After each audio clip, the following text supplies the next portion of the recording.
Hello guys, welcome to my channel. My name's Trouble, and today I'm going to be doing a review of JOJOLand chapter 16. The title of the chapter is That Girl's Bag's Groove. It's way harder to say than you would imagine. Yeah, let's just jump right on in. So chapter 16 picks up exactly where we left off on chapter 15 with Dragona passing out because she's also being attacked.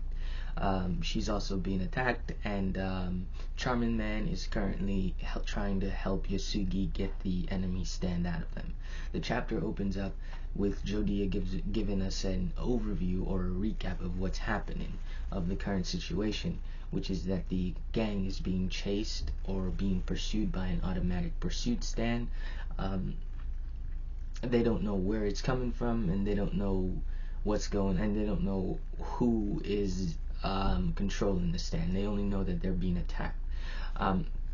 So in the van, Charming Man loses track of the stand in Yasugi's body, and because he's interacting with the stand, he can no longer see. So he apologizes to Yasugi and tells him no.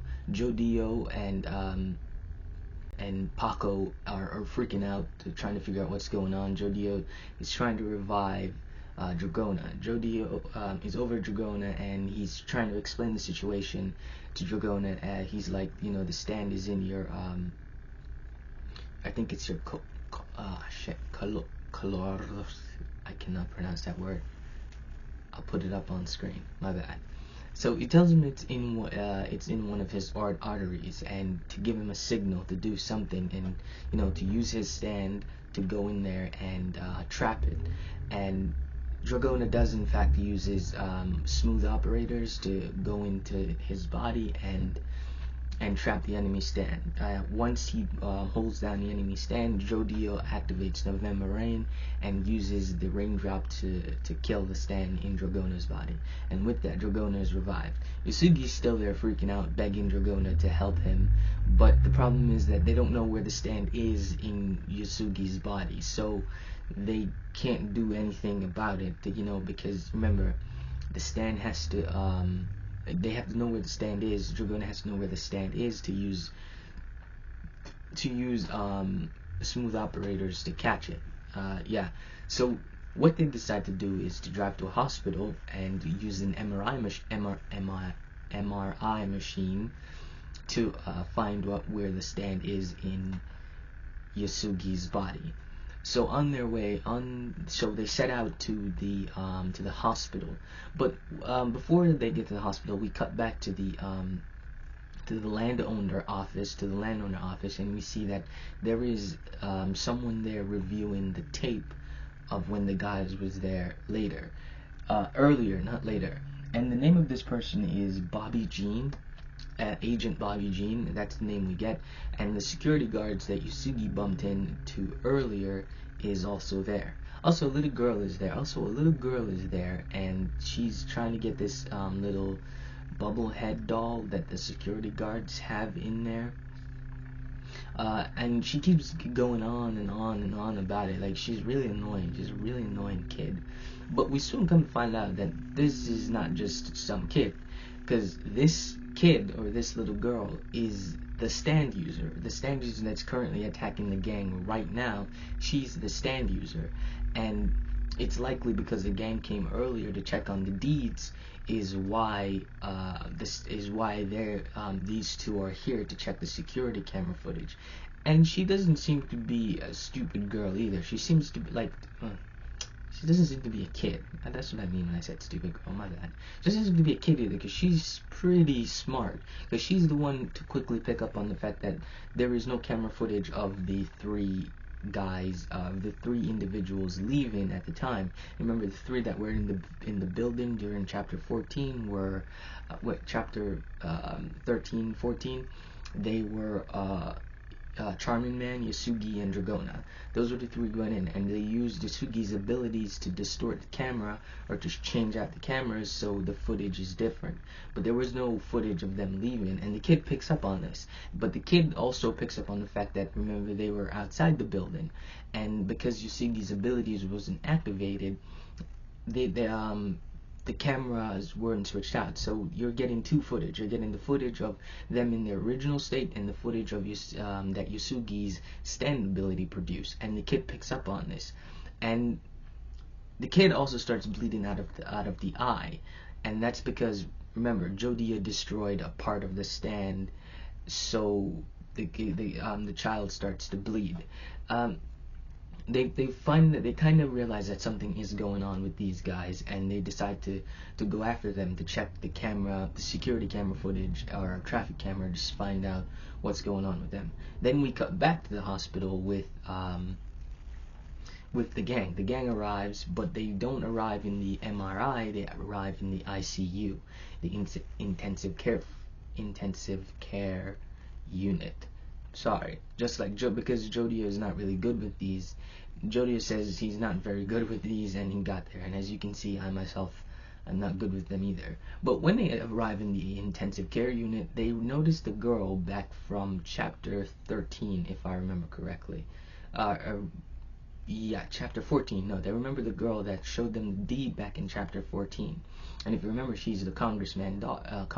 She's the daughter of a congressman, and said congressman is there. And so what this congressman is doing is that congressman knows that the Howler company that the gang is trying to rob is up to something bad. And so the Congressman White, as we know him, decides to use the authority of the state to seize the lands of the Howler company. And by seizing the land of the Howler company, then they can,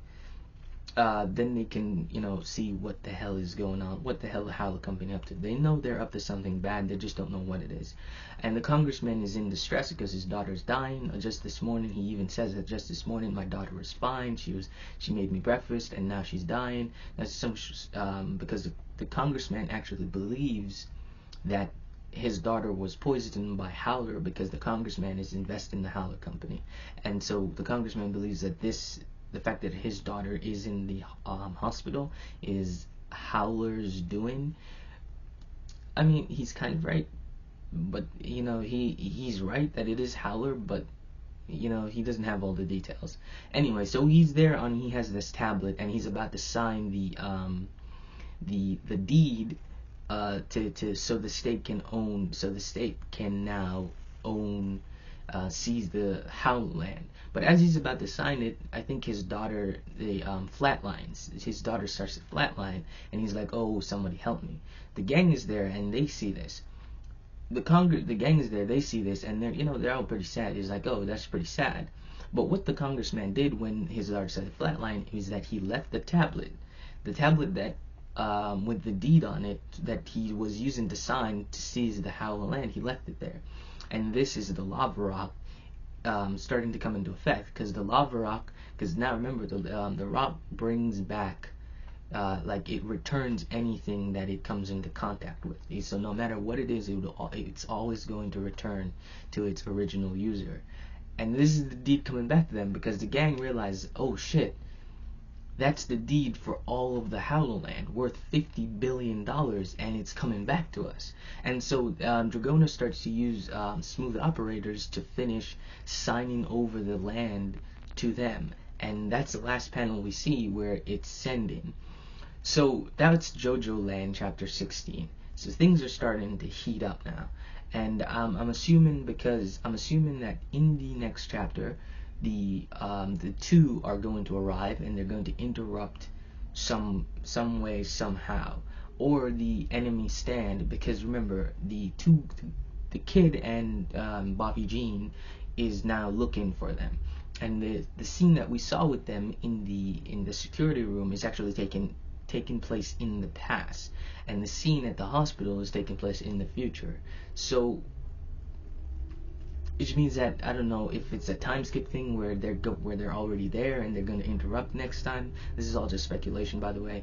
We'll have to wait and see, because they're about to get the land on. This is probably going to be the shortest JoJo part or something, but yeah, they have the land right in front of them, and it seems like they're going to send it over to them or something. So we just have to wait and see to chapter 17 to see what's happening. it's a cliffhanger. That's what this is. It's a pretty big cliffhanger. You know, I'm on the edge of my seat to see what's happening. Yeah, so that's JoJoLand chapter 14. That's JoJoLand chapter 16. Thank you guys for watching. Tell me what you think. Tell me what any thoughts you have or anything. Thanks for watching, and I'll see you guys in the next one. Bye bye.